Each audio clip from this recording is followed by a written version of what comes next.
आता पाहूयात महाफास्ट 100 बातम्या।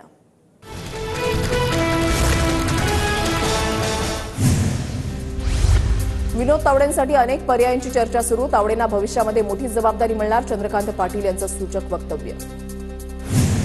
भाजप नेत्यांनी नव्या अध्यक्षांच्या निवडीची जबाबदारी आरएसएसला दिल्याची सूत्रांची माहिती, तर ओम माथुर, सुनील बन्सल यांची नावं चर्चेत। आरएसएस कधीच भाजपचा अध्यक्ष ठरवत नाही, आरएसएस व्यक्तीवर नाही तर विचारांवर काम करते, सुधीर मुनगंटीवार यांचं वक्तव्य। तर विनोद तावडेंना मोठी जबाबदारी मिळू शकेल, मुनगंटीवारांचा भाजप अध्यक्षपदाबाबत विधान। 18व्या लोकसभेचं अध्यक्षपद दक्षिण भारताकडे जाण्याची शक्यता, भाजपच्या डी पुरंदेश्वरी यांच्या नावाची चर्चा। डी पुरंदेश्वरी टीडीपीचे नेते चंद्रबाबू नायडू यांची मेहुणी। नितीश कुमार आणि चंद्रबाबू हे केंद्र सरकारमध्ये अतृप्त आत्मा, दोन अतृप्त आत्म्यांची केंद्र सरकारला शांती करावी लागेल, संजय राऊतांचा मोदी सरकारवर निशाणा। मोहन भागवतांनी सरकार खाली खेचावं, त्यांच्यामध्ये तेवढी ताकद आहे, संजय राऊतांचं मोहन भागवतांना आव्हान। निवडणुकीमध्ये संघाच्या बाबतीमध्ये चुकीचा प्रचार, तंत्रज्ञानाचा वापर करत चुकीच्या गोष्टी पसरवल्या गेल्या, सरसंघचालक मोहन भागवत यांचं विधान। वर्षभरापासून मणिपूर शांतीची वाट पाहत आहे, प्राथमिकता देऊन मणिपूरबाबत विचार करणं कर्तव्य, मोहन भागवत यांचे सरकारला खडेपोट।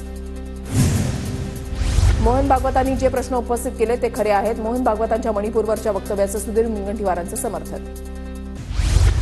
मोदींनी मुस्लिम समाजामधील कुणालाही मंत्रिपद दिलं नाही, नितीश कुमार, चंद्रबाबूंनी मुस्लिम समाजातील व्यक्तीला मंत्री बनवावं, संजय राऊतांचं वक्तव्य। मोदींनी माझा उल्लेख भटकती आत्मा केला, त्यांच्या म्हणण्याप्रमाणे आत्मा कायम राहत असल्यामुळे तुम्हाला सोडणार नाही, शरद पवारांचा घणाघात। शरद पवारांनी आता जास्त भटकू नये, थोडं शांत व्हावं, अनेक आत्मे अतृप्त आहेत, त्यांना काम करू द्यावं, संजय शिरसाटांचा पवारांना टोला। आम्हाला बारामतीचा दादा बदलायचा आहे, युगेंद्र पवारांना बारामती विधानसभेची उमेदवारी द्या, गोविंद बागेमध्ये पवारांची भेट घेत कार्यकर्त्यांची मागणी।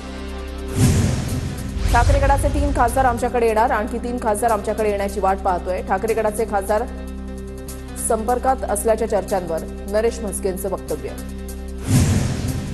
मनसे, अजित पवार गट, शिंदे गट सुपाऱ्या घेऊन तयार झालेत, पवार गट ठाकरे गटाला कमजोर करण्यासाठी त्यांना सुपाऱ्या दिल्यात, संजय राऊतांचा घणाघात।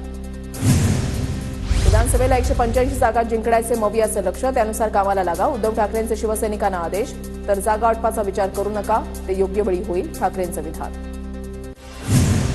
काँग्रेसची राज्यामध्ये विधानसभेच्या 288 जागा लढण्याची तयारी, अभिजित वंजारी यांचं वक्तव्य, तर ठाकरे सर्व जागांवर तयारीचे आदेश देतात, मग काँग्रेस का नाही, वंजारी यांचा काँग्रेसला सवाल। गोड बोलून माझा काटा काढण्याचा सरकारचा प्रयत्न सुरू, सरकारला जाणीव असती तर मागणीची दखल घेतली असती, मनोज जरांगेंचे राज्य सरकारवर गंभीर आरोप। जरांगे पाटलांची स्वतः भेट घेणार, मराठा आरक्षणाच्या बाबतीत सरकार सकारात्मक, समाजाला न्याय मिळेल, जरांगे पाटलांच्या आंदोलनावरून खासदार संदीपान भुमरे यांची प्रतिक्रिया। मनोज जरांगेंनी चर्चेसाठी 10 जणांची टीम तयार करावी, अभ्यासपूर्ण समिती तयार केल्यास तोडगा निघू शकतो, चंद्रकांत पाटलांचं जरांगेंना आवाहन। बीडमध्ये मनोज जरांगेंविरोधात व्हिडिओतून अपमानजनक भाष्य करणाऱ्या 3 जणांच्या विरोधात गुन्हा दाखल, व्हिडिओच्या माध्यमातून 2 समाजात वाद निर्माण झाल्याचा आरोप। जरांगे पाटलांच्या उपोषणाचा आज 4था दिवस, जरांगेंची प्रकृती खालावली, वैद्यकीय उपचार घेण्यास जरांगेंचा नकार। माण्याचे आमदार बबनराव शिंदेंचा मनोज जरांगेंच्या आंदोलनाला पाठिंबा, आमदार शिंदेंचे पुत्र रणजितसिंह शिंदेंनी उपोषणस्थळी जाऊन सुपूर्द केलं पाठिंब्याचं पत्र। केंद्रीय गृहमंत्री अमित शहांनी नॉर्थ ब्लॉकमधील कार्यालयामध्ये पदभार स्वीकारला, शहांनी दुसऱ्यांदा स्वीकारला गृहमंत्रालयाचा पदभार। रावेरच्या भाजपच्या खासदार रक्षा खडसेंनी केंद्रीय राज्यमंत्रीपदाचा पदभार स्वीकारला, रक्षा खडसेंकडे क्रीडा आणि युवक कल्याण राज्यमंत्रीपदाची जबाबदारी। शिंदे गटाचे खासदार प्रतापराव जाधवांनी राज्यमंत्रीपदाचा पदभार स्वीकारला, जाधवांनी केंद्रीय आरोग्य राज्यमंत्री पदाचा पदभार स्वीकारला। नाशिक शिक्षक मतदारसंघामध्ये आणखीन एक ट्विस्ट, अपक्ष उमेदवार किशोर दराडे यांची निवडणुकीमधून माघार, आणखीन एका डमी उमेदवाराची माघार। अमरावतीचे नव्याने निवडून आलेले ठाकरे गटाचे खासदार बळवंत वानखेडे उद्धव ठाकरेंच्या भेटीला, खासदार झाल्यानंतर ठाकरेंच्या भेटीसाठी मातोश्रीवर दाखल। मंत्री तानाजी सावंत मनसे अध्यक्ष राज ठाकरेंच्या भेटीला, शिवतीर्थ निवासस्थानी जाऊन सावंतांनी घेतली राज ठाकरेंची भेट। ठाकरेंचा काँग्रेस आणि राष्ट्रवादीला खूप फायदा झाला, ठाकरेंनी अनेक दौरे करूनही केवळ 9 जागा मिळवल्या, चंद्रकांत पाटलांचं विधान, तर ठाकरेंच्या पक्षाला गळती लागली, संदीपान भुमरेंची टीका। ठाकरेंना मुस्लिम आणि दलित बांधवांच्या मतांमुळे सूज आली आहे, मंत्री उदय सामंतांची उद्धव ठाकरेंवर टीका, लोकसभा निवडणुकीमध्ये आमचा जिंकण्याचा स्ट्राईक रेट 48%, सामंतांचं वक्तव्य। मोदींना कमी जागा मिळाल्यानं संपूर्ण जग हळहळलंय. कोल्हापुरात भाजप नेते चंद्रकांत पाटील यांचं विधान. तर निवडणुकीमध्ये कांद्याचा प्रश्न सोडवण्यातही कमी पडल्याचं वक्तव्य. 14 जूनला दुपारी महाराष्ट्र भाजपची महत्त्वपूर्ण बैठक. देवेंद्र फडणवीस, चंद्रशेखर बावनकुळे, आशिष शेलार यांच्या नेतृत्वामध्ये बैठक. विधानसभा निवडणुकीच्या तयारीसंदर्भात रणनीती बैठकीमध्ये चर्चा होण्याची शक्यता. शरद पवार आजपासून 3 दिवस पुणे जिल्ह्यामधल्या दुष्काळी भागाची पाहणी करणार. तर सुप्रिया सुळेंचाही पुण्यामध्ये पावसामुळे नुकसान झालेल्या भागामध्ये पाहणी दौरा. अमरावतीमध्ये खासदार बळवंत वानखेडेंच्या अभिनंदनाचे बॅनर फाडल्याप्रकरणी पोलिसांची कारवाई. पोलिसांकडून 7 जणांना अटक. नीट परीक्षेमधल्या घोटाळा प्रकरणाची पुढची सुनावणी 8 जुलै रोजी. परीक्षा रद्द करण्याच्या याचिकेवरील सुनावणी पुढे ढकलली. सुप्रीम कोर्टानं एनटीएला नोटीस बजावली. आरोग्य कर्मचारी आशा सेविका मानधनवाढीच्या प्रतीक्षेत. मुंबई पालिकेकडून मानधनामध्ये वाढ होत नसल्याचा आरोप. मानधन वाढलं नाही तर आझाद मैदानावर आंदोलन करण्याचा इशारा. पुणे कार अपघात प्रकरणी अग्रवाल दाम्पत्यासह अशफाक मकानदारच्या पोलीस कोठडीमध्ये 4 दिवसांनी वाढ. अल्पवयीन आरोपीचे रक्ताचे नमुने नष्ट केल्याप्रकरणी अधिक चौकशी होणार.